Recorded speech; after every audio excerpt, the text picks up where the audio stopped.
Vote পরবর্তী হিংসায় ইন্দাসের রাতের অন্ধকারে তৃণমূল কংগ্রেসের দলীয় পতাকা ছিঁড়ে পুড়িয়ে দেওয়ার অভিযোগ বিজেপির বিরুদ্ধে। এটা তৃণমূলের গোষ্ঠীদ্বন্দ্ব দাবি বিজেপির। ভোট পর্ব মিটতেই ভোট পরবর্তী হিংসা ইন্দাস ব্লকের কড়িসুন্ডা গ্রাম পঞ্চায়েতের জয়নগর গ্রামে। তৃণমূলের অভিযোগ, রাতের অন্ধকারে বিজেপি আশ্রিত দুষ্কৃতীরা জয়নগর গ্রামে নির্বাচনের জন্য লাগানো তৃণমূল কংগ্রেসের দলীয় পতাকা ছিঁড়ে পুড়িয়ে দেয়। বিষ্ণুপুর লোকসভা কেন্দ্রে তৃণমূল প্রার্থী সুজাতা মণ্ডল জানান, বিজেপি প্রার্থী নিজের হার নিশ্চিত বুঝেই ঝামেলা পাকানোর জন্য রাতের বেলায় ইন্দাসে যান এবং তার সাথে তার কিছু দুষ্কৃতী বাহিনী ছিল। তারা রাতের অন্ধকারে জয়নগর গ্রামে তৃণমূলের দলীয় পতাকা ছিঁড়ে পুড়িয়ে দেয়। এটাই বিজেপির কালচার, তাদের কালচারকে ধিক্কার জানাই। বিষয়টি নির্বাচন কমিশনারের কাছে জানানো হবে। সুজাতা মণ্ডল জানান, এই ঘটনা বিজেপি প্রার্থীর ইন্ধনে হয়েছে বলে তার মনে হয়।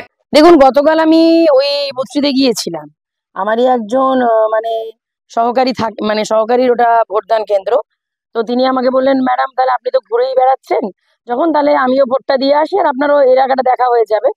তো সেখানে দেখলাম দুধারে অসম্ভব সুন্দরভাবে আমাদের দলের পতাকা লাগানো ছিল, কিন্তু তৃণমূল কংগ্রেসের পতাকা লাগানো ছিল এবং দুধারে সারিবদ্ধভাবে।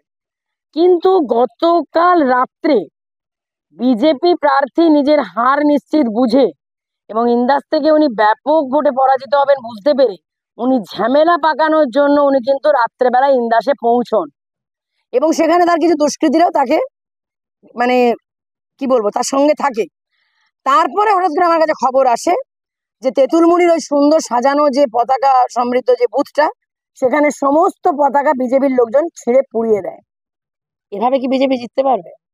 বিজেপি নিজের হার নিশ্চিত বুঝতে পেরে আজকে আমাদের দলের পতাকাকে পুড়িয়ে দেওয়া, ছিঁড়ে দিয়ে যে অসম্মান উনি করেছেন, এতে বোঝা যাচ্ছে বিজেপি প্রার্থী বা বিজেপির কর্মীদের বা নেতৃত্বদের কালচার। আমরা ধিক্কার জানাই, কিন্তু আমরা এই পথে যাব না। নির্বাচন কমিশনকে আমি আজকেই জানাবো যে এই ধরনের কাজ হবে কেন।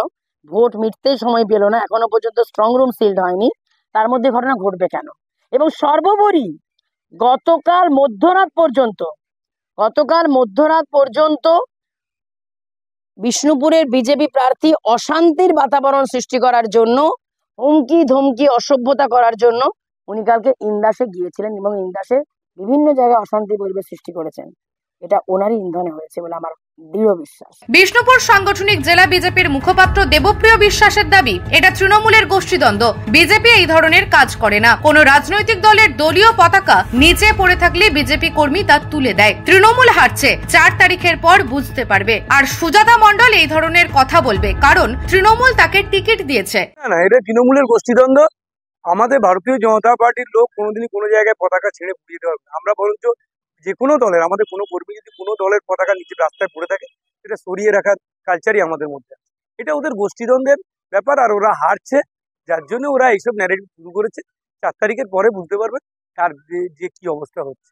দেখুন, সুজাতা মণ্ডল কথা বলতে বাধ্য, কারণ তাকে টিকিট দিয়েছে তৃণমূলের। তো এইসব কথার ব্যাপার না, আসল কথাটা হচ্ছে আর একটু ভালো করে খোঁজ নিন। যেটা ওনারা বলতে পারবেন না, সেটা হচ্ছে ওনাদের গোষ্ঠীর লোকরাই এসব জিনিস ঘটিয়েছে।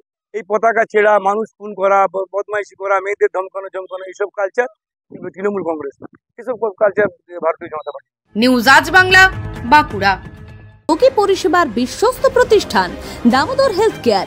এখানে রয়েছে 24 ঘন্টা emergency service, doctor chamber, semi modular OT, orthopaedic surgery, প্রসূতি ও গাইনি বিভাগ, general surgery, ENT surgery, uro surgery, micro বা ল্যাপ্রোস্কোপিক সার্জারি, মেডিসিন বিভাগ, upcoming ICU, dialysis, advance physiotherapy, diagnostic centre, pharmacy, 24x7 lift ও অ্যাম্বুলেন্স পরিষেবা, medical insurance. আমাদের ঠিকানা মিল মোড়, কোতুলপুর, বাঁকুড়া। মোবাইল নাম্বার 9475240280 অথবা 9475240290 অথবা 9647180100।